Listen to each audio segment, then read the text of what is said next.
Hello everyone, my name is Mavis, your friendly neighborhood veteran. Now I'm in a good mood to actually play this game, but I hope you all have had a wonderful weekend. I've had a wonderful weekend, and it seems like I haven't done much uploading lately, which is alright to say. I mean, I've been pretty busy. I'm pretty sure you all have been pretty busy. A lot of stuff has been going on, a lot of changes, a lot of realizations that people are realizing is going on with the YouTube landscape and stuff. And I appreciate all the support from various people who've come to check out my videos, despite my channel being as small as it is. So we'll just go ahead and hop right in, and we're going to start a completely new game.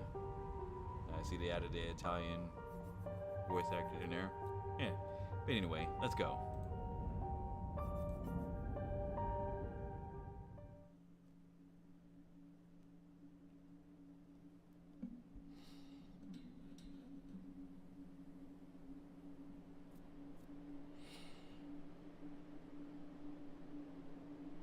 So if this is your first time stopping by the channel, please hit that like, subscribe button to stay in the know for anything gaming related, narration wise. You can also check out some of my other voice narrations on Pathos Productions and Cold Open Stories. I know we just dropped this Azura story, and it's all Warhammer fan base stuff, unofficial Warhammer 40k content. And mostly Pathos Productions is working on an original story, which I'm doing. He's doing a, what was it? God, I don't play that game a whole lot, so I'm sorry. It's on the back of my mind. I know what it is. Warhammer, Fallout. He's doing a Fallout series, which is all choice-based series.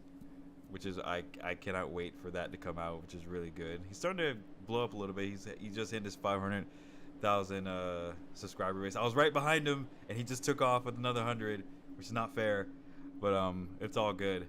Hopefully we'll catch up to him. But anyway, let's go ahead and get started.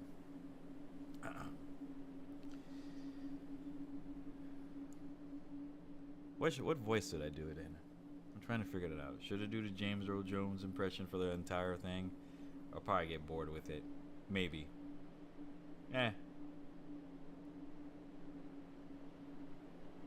Let's do that.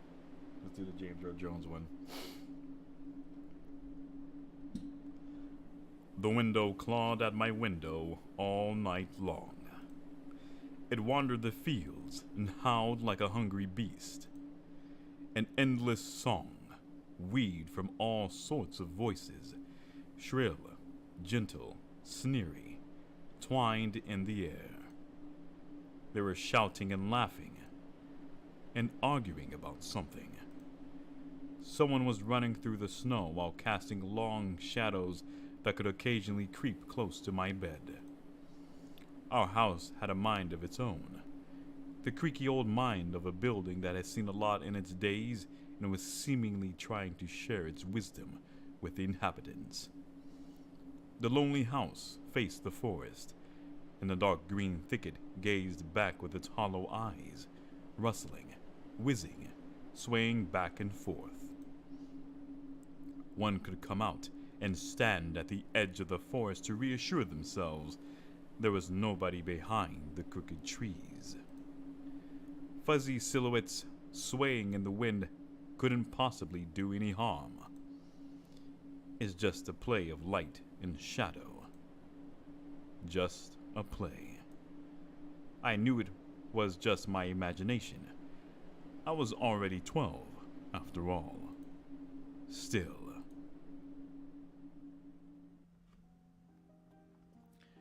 Episode 1. The Owl Will Arrive.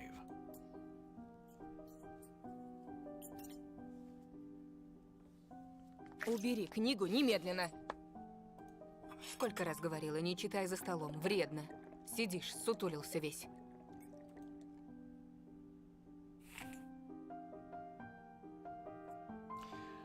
I didn't protest and put the book about Conan the Barbarian aside. I was stuck on a line I couldn't understand after reading it 3 times anyway. Oya had already finished her breakfast and was munching on some cookies. She was so enthusiastic, she almost looked like your typical girl from commercials. Пока не съешь, из-за стола не встанешь. I, on the other hand, was still trying to drill a hole in the plate with my eyes, as if it would make the porridge disappear. Hazy anxiousness welled up inside, all because of the previous sleepless night, the black forest around our house and the gloomy wind. The longer I waited, the colder the lumpy white substance became. It looked like a jellyfish from the Cousteau Odyssey. Excuse me. I love that show. I wonder how horrifying the bottom of the ocean is, or how cold the Black Forest is at night. The spoon fell out of my hand. Mom showered me with a cold glare from her green eyes. Что я говорила? Я достану. I had 10 seconds to catch my breath before battling the nasty porridge once again. I felt around for the spoon. What is this, carved on the other side of the table? Karina. Huh, that's my mom's name. I guess she carved it out with something pointy when she was little. She sure was a rascal, damaging the furniture like that. She would scold me for a week if I did something similar, though. Should I remind her about it? No. She's been in a bit of a bad mood lately. I imagined her being my age, sitting under this table. I wonder, was Mom afraid of the dark back then? Were the sounds coming from the attic? Or the thick forest? I imagined my grandma coming into my little mom's room, sitting at the edge of her bed, where Olya sleeps nowadays, and saying this in her soft, smooth voice. Тайга особое место, дитятка. Она к тебе присматривается, принюхивается, словно хочет понять, что ты за зверь такой. Понравишься, в беде не бросит. А будешь проказничать, схватит за бочок и утащит с собой под землю. Тут и дело с концом. Grandma was caring. She never fought with anybody, never yelled, never swore. Those were the times without the maddening screams until late at night, without smashed dishes and mutual accusations. Our parents used to love each other back then. I remember listening in on one of their conversations by chance. They were talking about Grandma getting prepared for her funeral. She had already bought a casket, and she called it her cute funeral box. It waited for its time in the closet, patiently. It was black, upholstered with meat-colored material on the inside. I saw it when my grandma was getting buried. The house didn't change since the time she was alive. Only all of the photos were gone. Glass-covered pictures with grave faces of my ancestors. They all had died. Oh yeah, my bad. They all had a dead but watchful look in their eyes. I crawled out from under the table. Olya was done with her cookies and was looking at my share like a sly woodland critter. I turned my gaze toward the frosted window. There were a lot of dark pines outside, but they didn't grab my attention. The pattern of frost formed a picture on the glass. Оля, гляди, лиса! Где? It looked almost like those optical illusion thingies they put on the back of student notebooks. A mixture of lines at first glance, but if you blur your vision just a bit. It looked under a certain angle. Да не на улице, на стекле. Смотри, вот нос, вот. Ну-ка, доедай. Да, сейчас. Я ничего не вижу. Живо. Совсем немного осталось. А, вот. Но все равно не похоже. А я говорю, похоже. Не-а. Похоже. Прекратите! Ну что за дети? Now I couldn't see the fox either. It disappeared. Went away. Only the frosty patterns, similar to stretched out nettle leaves, kept creeping up the glass. My dad entered the kitchen with long, measured steps. I want to have a beard like his when I grow up. Mom would always ask jokingly, "Come on, shave it off, it stings." This was so long ago. Nowadays, rumbling doors and witty comebacks were an everyday occurrence. Oya always covers her ears when she hears something like, "What's the point in all this?" through the wall. "It's all for your sake," Dad would reply, "for the sake of our family." I always caught every sound in fear of hearing the most dreaded, the deadliest word that started with a D. D-I-V-O. I don't even want to finish it. It was scary to imagine that me and my little sister could be torn apart and taken into two different families. Да что твоя лиса? Вот у меня на окне сова. Опять ты со своей совой. Так ты же вчера мне верил. Никто ключи от машины не видел? Вроде оставлял на подоконнике. Вроде. Вроде оставлял, вроде нет. Вроде взрослый мужчина, отец двоих детей, а вроде... Перестань, пожалуйста, Карина. Дай мне спокойно собраться. В корзине твои ключи, возле телефона. Огромное тебе человеческое спасибо. Антон, ешь быстрее, а то как мученик сидишь. А сова? Не было там никакой совы. Была. Глазюки огромные, во, и светятся. Oil sprung up from the chair and placed her hands on her little face, imitating a pair of eyes with her fingers, the size of an apple each. В прошлом году бабай в шкафу, сейчас сова? Но я же видела. Oil shifted her gaze back and forth from Dad to Mom to me, but couldn't find any support. А ты не думала подружиться с ней, нет? Вымышленными мышами покормить, например? Не подначивай ребенка. Просто мала еще, и спать одна боится. Oya pouted her lips in rebellion and rushed into the hallway. The staircase that led to the second floor creaked. Mom gave Dad a strict look. Oh, that look in her eyes. It's so uncomfortable to be pinned under it. Dad just snorted in reply and left, ringing with the keys he just found. A minute had passed, and the theme song from The Little Mermaid echoed through the house. It was stored on an incredibly worn-out cassette tape, which Dad had already had to glue together once. It's so easy to fix objects, by gluing them back together, for example. But how do you fix a relationship? Mom moved to the living room, and I was left alone, anxiously stealing glances at the window.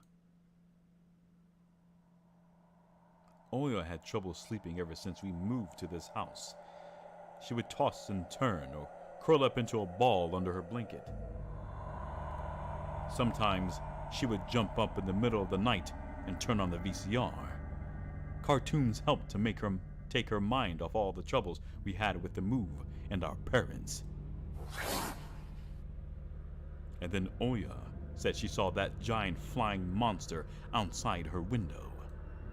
She became obsessed with it. Our parents did everything in their power. They tried every little trick to get rid of those ridiculous fears. Oya refused to sleep alone and didn't believe that the owl was just one of her nightmares. After last night, I was unsure what to make of my sister's words, what to think of it myself. Can nightmares be infectious? That night, I couldn't get a wink of sleep and ended up thinking of what to expect from my new school. There were a couple of days left before the beginning of a new term.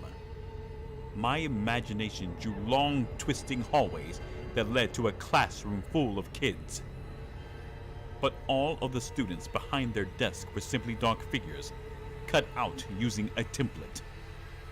Circular holes gaped in the middle of their faces, and pairs of eyes blinked inside those holes. It was as if some completely different creatures were looking at me from behind the flat black silhouettes. Their cruel glares, filled with icy sneers, made me shiver from head to toe. Will I survive here?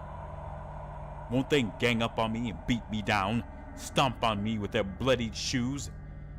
The damn school can burn for all I care. I just wished for anything to happen to it. Doesn't really matter what. I didn't want to go there that badly. I didn't want to see people who were just itching to smack me on the head, trip me up, think of a new offensive name for me worse than the previous one. I felt like the glasses I wore made me an outsider or some sort of monster. My gaze slid across the drawings hanging on the walls. I couldn't consider myself a great artist, but Oya begged me to hang them. Drawing was the only thing that made me happy as of late. The small circle of friends I had also enjoyed my paintings, and they promised to call me from time to time. Sometimes I imagined Mom picking up the phone and saying in a cold voice, "You've got the wrong number." Or, "Anton is not around." Anton is not around.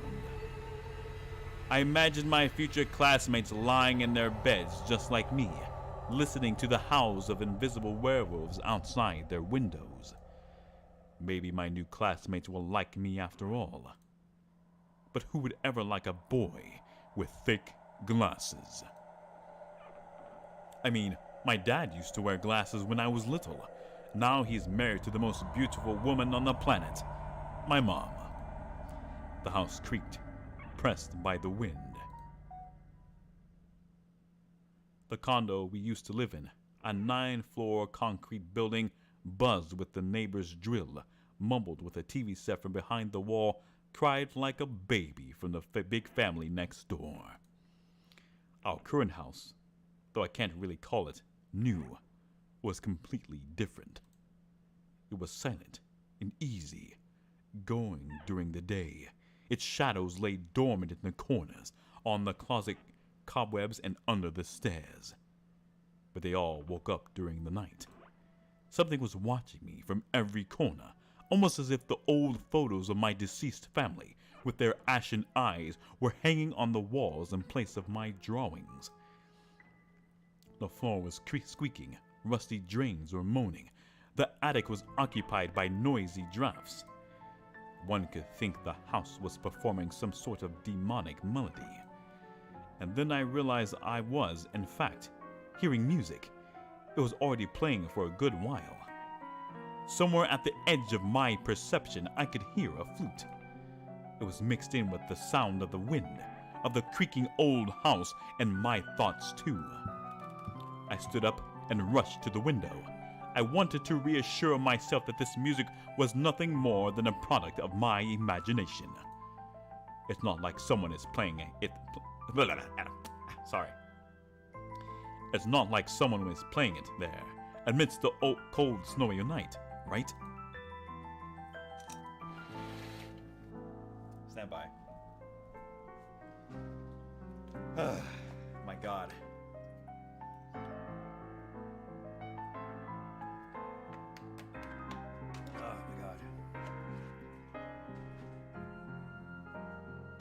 Alright. Someone was dancing in the field. Black silhouettes I could barely make out, with the dark forest as their backdrop. They jumped around, basked in the moonlight, bumped into piles of snow, rolled around, and crawled on all fours. Stories about wolves playing under the moon came to mind, but these were clearly not wolves. They stood upright at times, circled around holding hands and whipping up snow, disappearing into the shadows for a brief moment and then coming back. Something bizarre was going on. Shadows dancing in the starless abyss made my imagination go wild, making me anxious at the same time. Suddenly, the music had stopped. The dancing shadows froze in place, and I could swear pissed me with their eyes. One of the silhouettes immediately parted from the bizarre shadow carnival and sprinted across the field with giant leaps. It glided on squeaky snow without leaving any prints until it was devoured by the pitch-black shadow of my house, which became even darker and thicker. My heart was jumping around like the bird inside a cage. I shut the curtains with a swift motion and stepped back toward the bed. They saw me. A freezing torrent of fear washed over me. I stood in the middle of a perfectly dark room and listened to some unwanted guest move and scrape around, looking for an entrance. The sound moved to the right, then circled around the house. Now my guest should be at the front door. I jumped into the bed and covered myself with the blanket as if it could protect me. The shackles of fear locked my muscles. I remembered the funeral. My grandma lying there, hands crossed on her chest, her facial features sharp like that of a tin doll. Ants running up and down the legs of chairs that held my grandma's casket. I imagined those little creatures climbing up her head and pulling up her eyelids with their tiny legs. Then her wrinkly eyeballs would once again move inside their sockets, and she'd be able to see her grandchildren. I was chanting the spell she taught me throughout the whole procedure. And now, lying under the blanket and listening to the squeaks and howls, I was repeating the same words. На острове Буяне, в синем океане, стоит домовина, в ней сало и глина, волосы седые, чертям еда, раба Божьего Антона не тронут никогда. Бесы забудут дорогу к дому. Мертвый к мертвому, живой к живому. Bizarre sounds had disappeared. I cautiously peeked out from under the blanket and saw curtains waving around like a hanged man.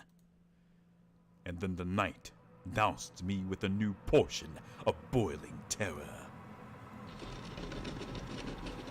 The sounds scratched at my eardrums. In reality, something or someone was scratching at the front door, hurriedly clawing at wood, demanding to be let in. The door was shut. Dad had become very cautious recently, so he installed a sturdy lock. I remember him staring at the forest intently, as if he was looking for someone. Мертвое к мертвому. Живое к живому. I hugged my knees, placing my chin between them, and drilled the door with my eyes. It was so flimsy and weak before the might of darkness. And then the doorknob twitched slightly. Then it turned halfway. Once. Twice. As if the person who tried to enter had no hands. The doorknob tilted once more, and then started clicking violently. My jaw cramped from fear. My wet fingers clenched the blanket. The door creaked and opened. The wind taunted me, moaning inside the tin drains. Now you'll see. The door was wide open. The darkness writhed inside the carnivorous mouth of a doorway.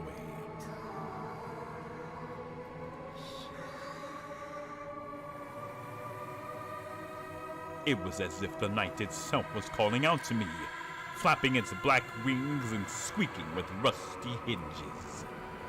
I was trembling, ensnared by the web of darkness that hung in the corners of my room, waiting for the one who weaved it to come out of the gaping black hole.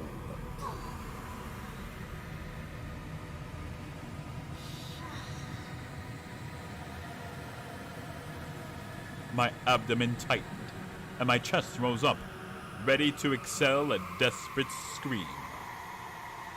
But before I was able to do anything, the darkness asked me.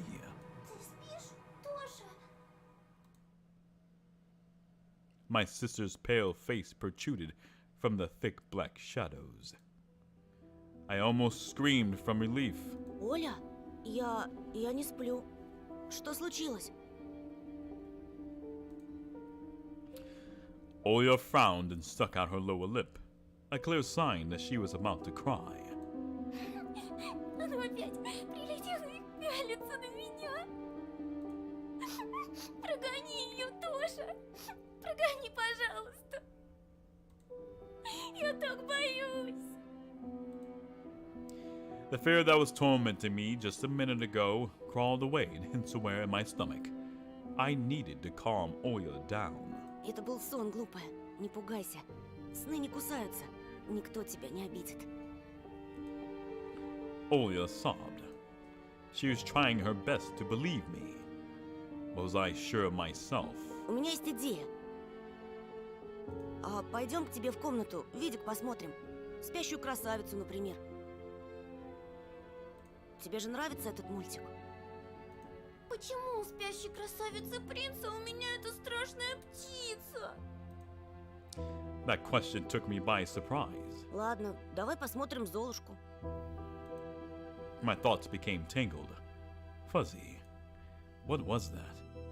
What studied me with its eyes while dancing feverishly under the moon? The darkness was clinging to the window, and it couldn't be fooled by Grandma's old chants. It couldn't be satisfied with a feast of lard and long ashen hair. Тоша, ты идешь? Да, сейчас.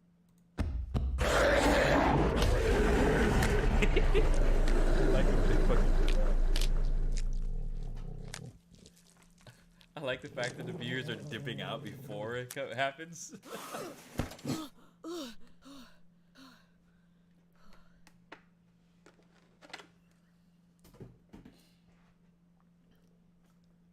That's why I didn't want to laugh at Oya and her owl in the morning.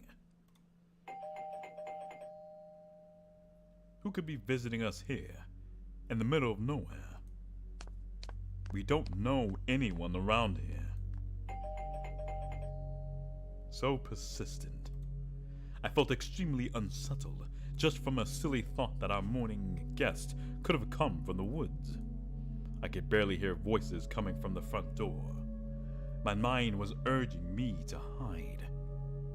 In the closet, under the table, behind the curtains, where Oya always hides. Тоша, подойди-ка сюда. I felt like kettlebells were tied to my feet, but still dragged them toward the hallway. A couple of policemen towered over me in the doorway. They smelled like frost and worry. My mom always winced and grumbled the moment she saw patrol cars, worse than bandits. At the moment, though, she looked somewhat confused. Здравствуйте. The senior officer, who wore a grim expression, nodded. Тут мальчик вчера потерялся. Вовой зовут. Глянь, пожалуйста. Ты его не видел? The policeman held out a photograph to me.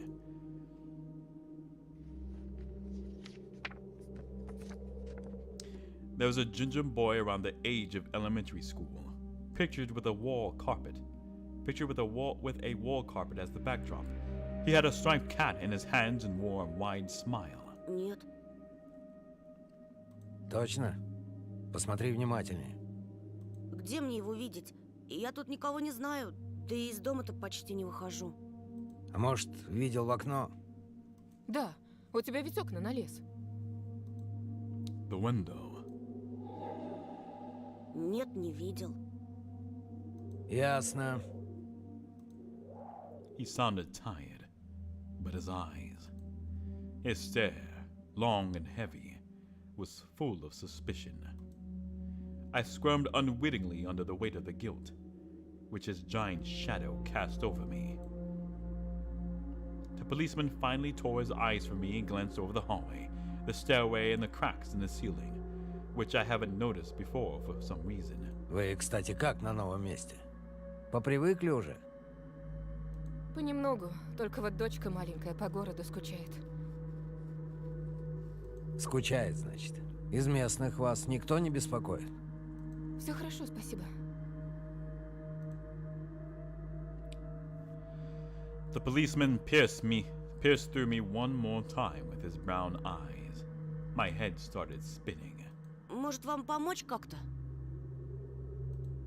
I asked that in a shaky voice to look like a polite boy and to end this unpleasant conversation sooner. Я вот стою и думаю, ты, малец, на племеша моего похож. Шустрый парнишка твоих лет, с такими же окулярами. Все книжками зачитывался, детективами. Когда летом погостить приезжал, говорит, что в школу милиции мечтает поступить. Как я, хотел людям помогать. Смекаешь? I felt uncomfortable, as if a distant relative and not a police officer stood before me. Ох, ребятушки, сидите-ка вы лучше дома. Не ввязывайтесь ни во что. Жизнь сейчас совсем другая пошла. Mom interjected in a cold voice. Мне ли не знать? Ну да ладно. Ты, Антон, в каком классе учишься? В 6-м. Друзей-то на новом месте еще не завел? Пока нет. Я только после каникул в школу пойду. Тогда вот вам на всякий случай мой номер. Звоните, если узнаете что. The policemen were gone along with their shadows, the smell of cheap cologne and the photo of a smiling boy. His face stood still before my eyes. I wondered what it was like for him, being all alone there. For some reason, I thought of the forest, swaying in the wind. What did his poor parents feel? And what would my parents do if I'd gone missing? Would they cry and thrash around hysterically? Or would they accuse each other, like they always do, and forget about me eventually? Мам, а Вова этот в нашем лесу заблудился? Выходит, что так. Бедный ребенок. I looked out the window, at the road. The police UAZ drove off toward the village. The officer's nephew came to mind when I was splitting off old paint from the windowsill. I remembered all the teenage mystery novels from the Black Kitty series I've read this summer. Your average boys and girls investigated all sorts of mysteries there. They looked for clues, spied on suspicious people, and after a set of amazing adventures, bam! Solved any complicated case. They became local celebrities and must have made their parents very proud. I noticed a trail of policemen's footprints that led to the forest. And then it clicked in my head. Why don't I start an investigation of my own? Maybe I'll find that lost boy, and I'll get a reward. Oya will be so happy. And not only Oya, Mom and Dad too. Maybe they'll even forget about their quarrels for a while. Maybe I'll even save us from the D word. I fantasized about buying Oya a Tamagotchi and getting a cassette player and a bunch of tapes for myself. And a whole box of Kinder Surprise. When was the last time our parents bought us any toys? Last autumn, I think. My dad had lost his job at the time. There's that annoying song about it. I had little to no idea that what was the accountant's job like. They count money, I think. Neighbors used to envy us, but nowadays Mom and Dad barely had money to afford sweets, and Dad would always divide a single chocolate bar between me and Oya. Sometimes I gave her my share too. No matter how much I wanted to eat sweets, she was still just a peepsqueak. I couldn't wait to go out looking for clues. Пойду погуляю. Ага, сейчас. Чтобы потом милиционеры с твоей фотографией по домам ходили. Лес вон какой густой. А если мальчика звери дикие утащили? Или того хуже? Even worse echoed through the hallway. Да я рядом буду, в лес не пойду. Что я тебе сказала? Мне дважды повторять. Лучше портфель собери или соли поиграй. The sound of splashing water came from the kitchen. It meant that the argument was over and Mom had the last word.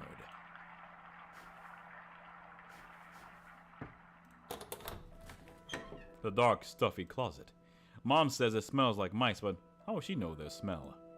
She hates when I stick my nose in there. She's afraid I cut myself on the freshly sharpened axe. And Oya can't even be lured close to it. She thinks Babai is living there. I tried to help her fight her fears once. I opened the door and turned on a dim lamp so she would see there was nothing but cobwebs, Dad's tools, and scratched walls. She still didn't believe me. And I'd like to hide in the closet and listen to Oya count outside. 1, 2, 3, better hide from me. And then drag her feet on the creaking floorboards, hoping that she wouldn't need to look for me in the cramped monster's den.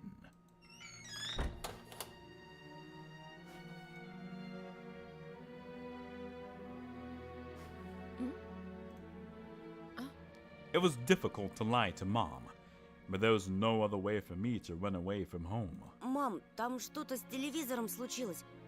Картинка какая-то тусклая, и экран весь в полосах. Mom's face became visibly distorted. Без ножа меня режешь. Дострелялся в уток своих. Говорила же, посадите мне кинескоп своей приставкой. Где мы теперь мастера найдем в дыре этой, а? Может быть, просто настройки сбились? Сходи, посмотри, пожалуйста. Нормально же работал с утра. Из-за снегопада, наверное, неполадки. Mom rubbed her hands clean on her apron and went to Oya's room.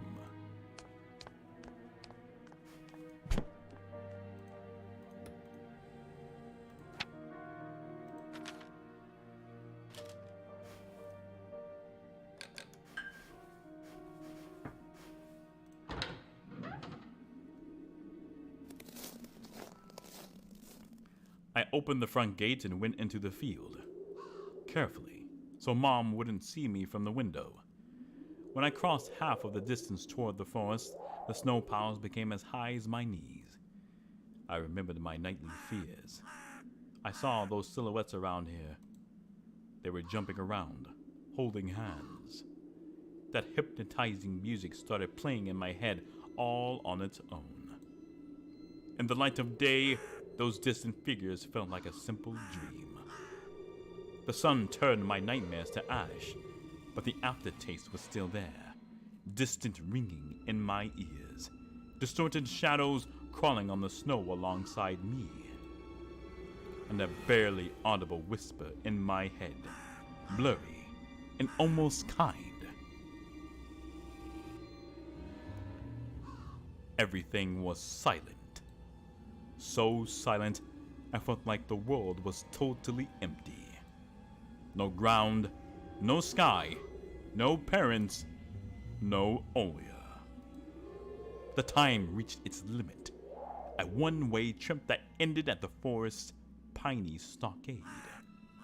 Sometimes silence was much more scarier than any scream. Our parents would scream at each other while arguing, and both me and Oya turned to stone, listening to them. But then always came the ringing silence. Our apartment became numb a couple of days before we departed. It was hard to remember the last time Mom and Dad joked around, laughing or spent time together, almost like all of it was in a previous life. When they kissed with Oya present, she always frowned and snorted in a funny way. But one day, it all changed. Something important had left our home, and something scary filled the remaining void. It was as if a fire broke out, and our parents were hurriedly packing our belongings, trying to save themselves and us. From who, though? From the people with dead cold eyes who sometimes visited us in our previous home? The eyes that only saw balls of worms on the black ground and everything. And somewhere far away a siren was going off, trying to warn us of the coming menace. I shuddered, chasing away my delusions, and looked around. There were only me, this white field, and the wind that was whipping up icy dust and belts of powdered snow. I squinted from the sun and turned my eyes to the sunless forest. It looked especially dark in contrast with the blinding whiteness. Knobby tree roots slithered under the snow like fat snakes. Rotten leaves and coniferous needles froze into the ice. Dry, prickly branches intertwined, bringing up uncomfortable thoughts about fences. Were they protecting the forest? Or were they keeping something from breaking out? Some object was hanging from one of the pointy branches. I tried to get closer, drowning in snow, and when I almost got to the edge of the forest, I saw a knitted mitten. It looked like a wounded bird among the hungering semi-dog. Should I take it to the police? Their senior officer looked gloomy, but he still reminded me of Captain Casanova from my favorite TV show called The Streets of Broken Lights. He was also always anxious, with a tired look in his eyes, but still brave and strong. Will this mitten help them find the lost boy?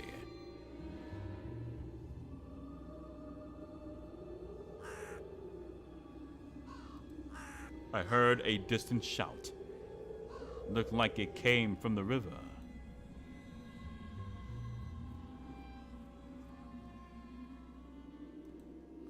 As if the trees were calling out to someone.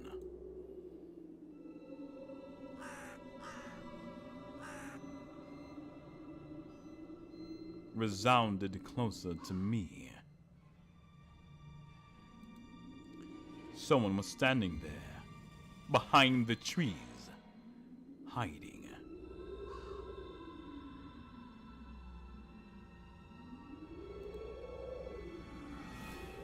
I knew someone was looking for the lost boy, but still, something was unsettling about that figure.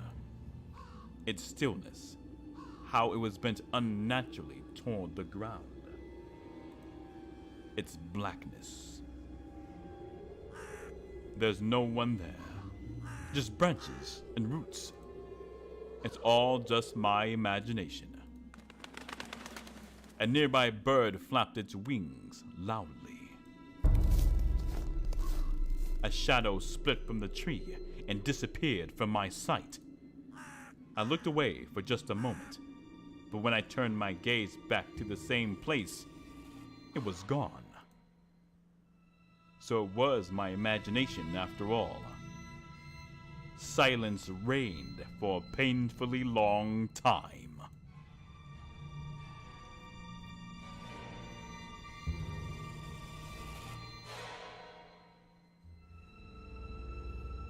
My muscles were tightly sprung. My heart was beating somewhere in my throat. Any noise, any little movement, and any small whisper from the thicket, and I'd sprint. But nothing of the sort happened. I looked at the mitten once more.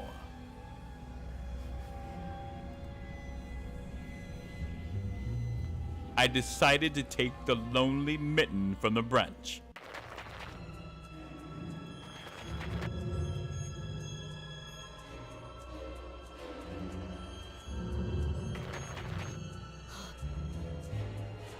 A shout rumbled across the field and dissolved into the distance.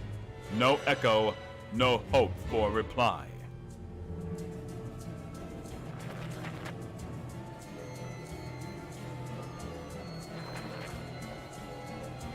I stepped toward the bristly trees and tried to claim my find.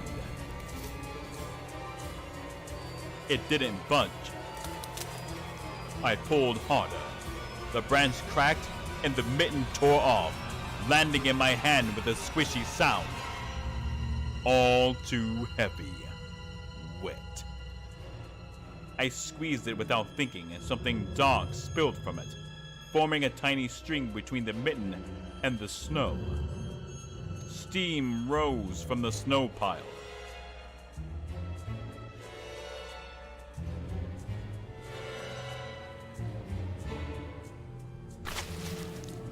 I froze in place, studying my palms in disgust.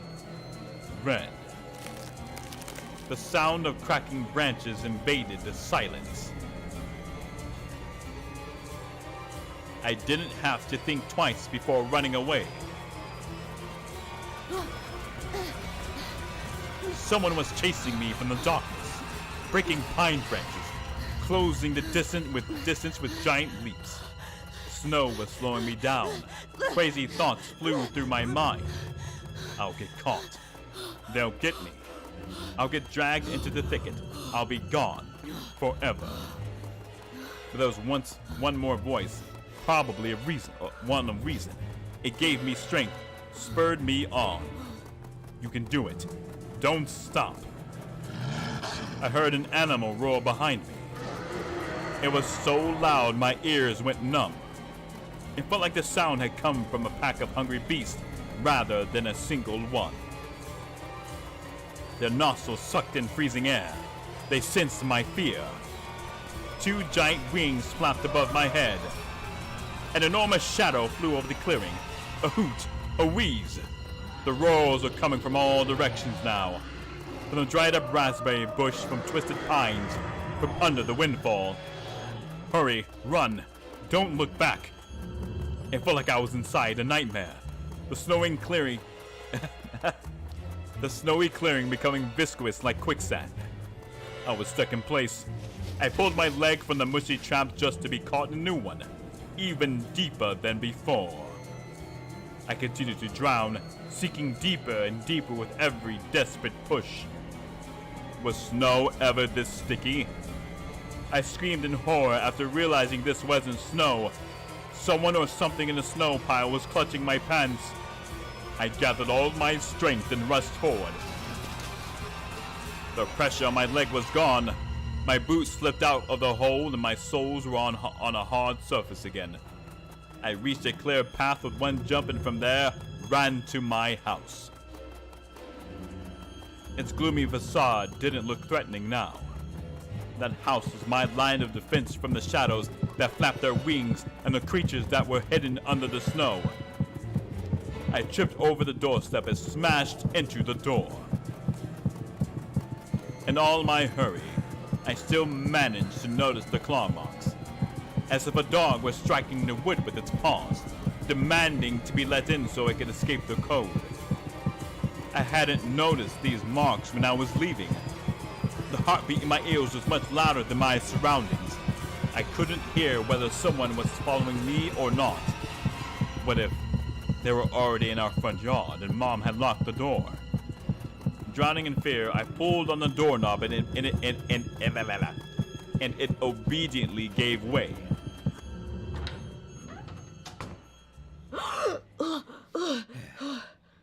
God, this is butchering my throat. I rolled into the hallway and shut the door behind me. Porch planks creaked as my pursuers ascended the stairs. My fingers slipped off the lock, and I couldn't click it into place. I gritted my teeth and pulled hard on the iron knob, whipping it between the boards. I stared blankly at the door. Someone was standing on the other side of the pitiful, flimsy barrier that was probably less useful than blankets. Wheezing breath reached into the house and crashed at me in waves. It smelled of pine and sweat. Mom peeked out of the kitchen and chastised me with the same frigid voice she always used when talking to Dad. Что конкретно тебе не ясно в просьбе не хлопай дверьми? Я Я случайно. I snuck a glance at the door. The smell was gone and the breath was too. If there was someone in the first place, of course.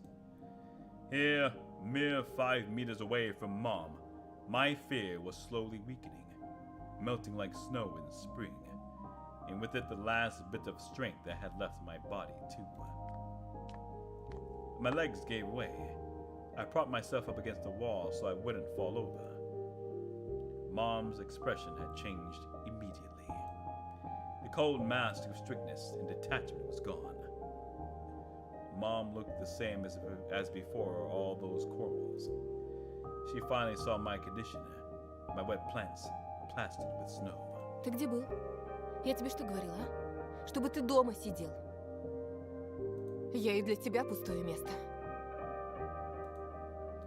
I got afraid she would cry. I reached out to her like when I was very little and wanted her to cuddle me.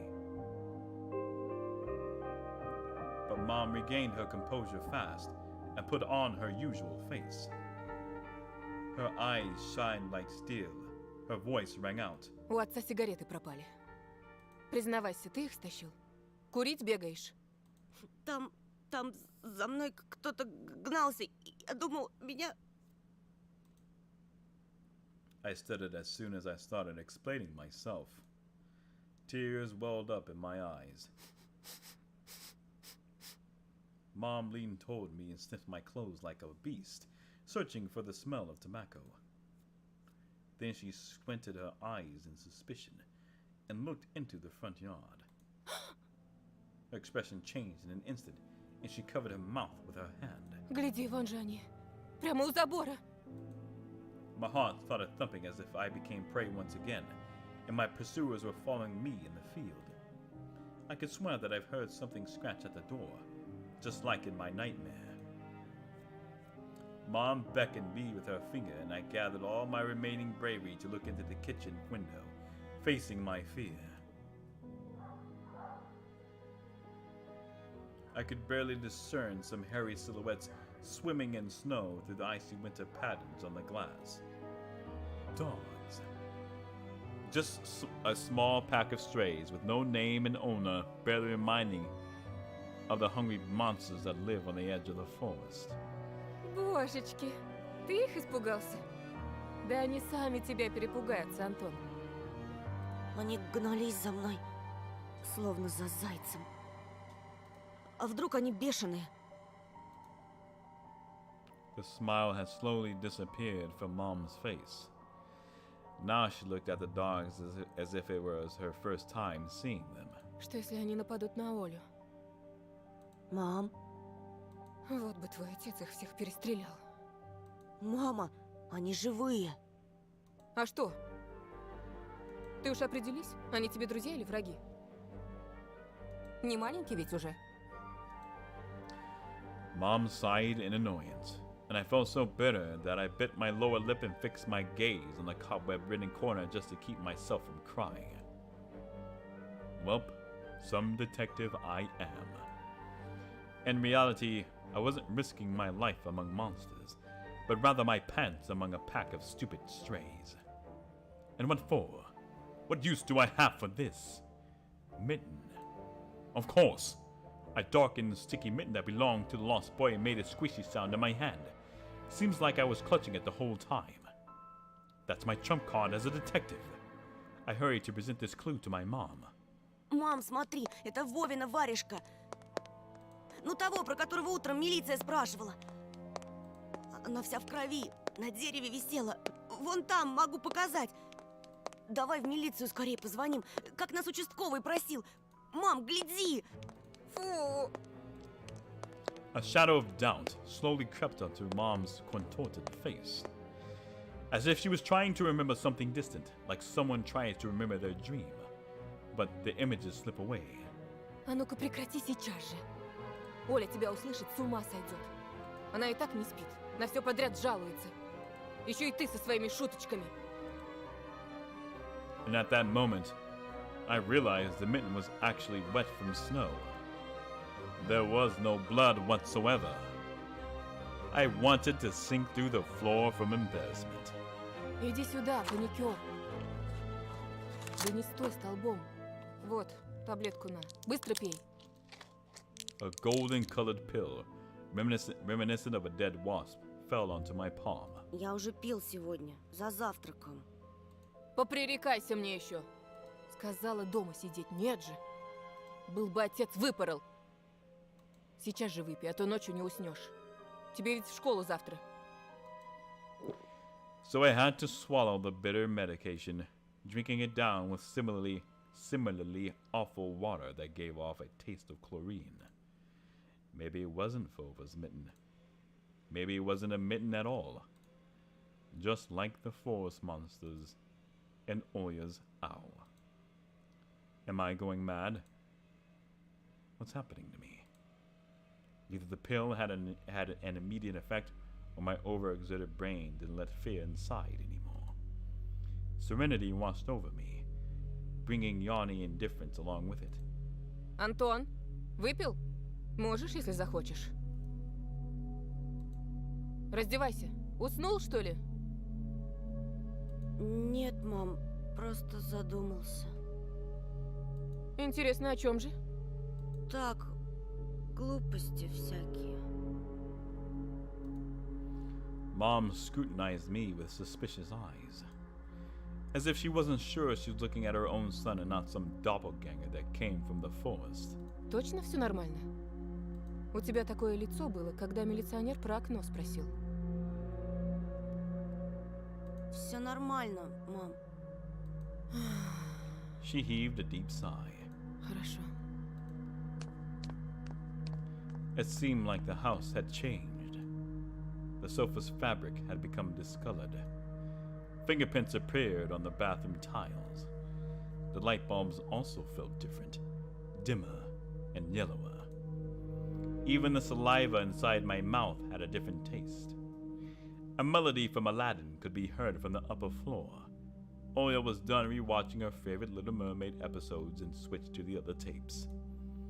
I slowly changed into my home clothes, stopped before the sink and studied my reflection in the mirror, like I was trying to solve one of those spot the difference puzzles. Then I went upstairs. Jafar's and Iago's voices died down. I walked past Oya's bedroom and slipped into my own. One of the drawers was empty. I hid the policeman's phone number along with the mitten there. This simple action drained the last bit of strength from me. I sat on the bed. Only then I noticed there was someone behind the curtains. My tired hand dropped to the sheets. Whether it was due to medication I took or the stress I underwent, the room began to contort, as if the wind was blowing the walls out like a pair of sails. The corners of the room bent and undulated. The only stable thing in the whole room was the figure between the windowsill and the curtains. A flimsy piece of cloth was stuck to my hidden visitor. It reminded me of burial sheets. Оля, Who else would be standing there? I stood up and licked my dried up lips. Оля, очень смешно. The silhouette was unmoving. It was enveloped softly by the curtains, as if there was a thick layer of darkness there, not a human being. I reached toward the curtains. Badum, badum, beat my heart, controlled by medication.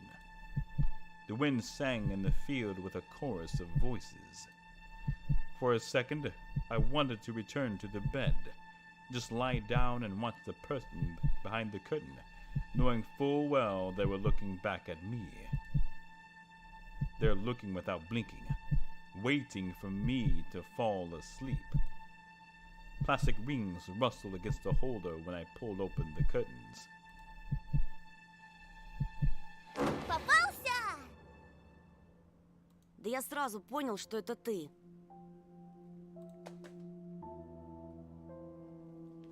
I'm going to stop it right here. For those of you who stop by and see this recap, my voice is killing me. But for some odd reason my throat is hurting. Surprisingly, which is really weird.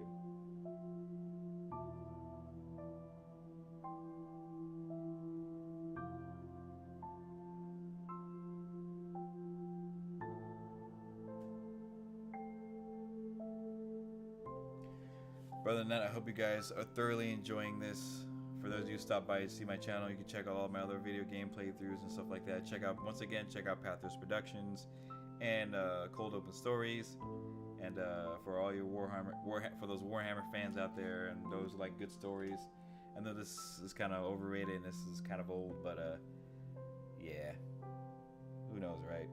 But anyway, please hit that like and subscribe button. Check out all my other content.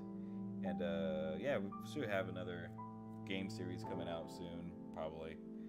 But yeah, I'll let you guys know when other stuff comes out. Take care. God bless.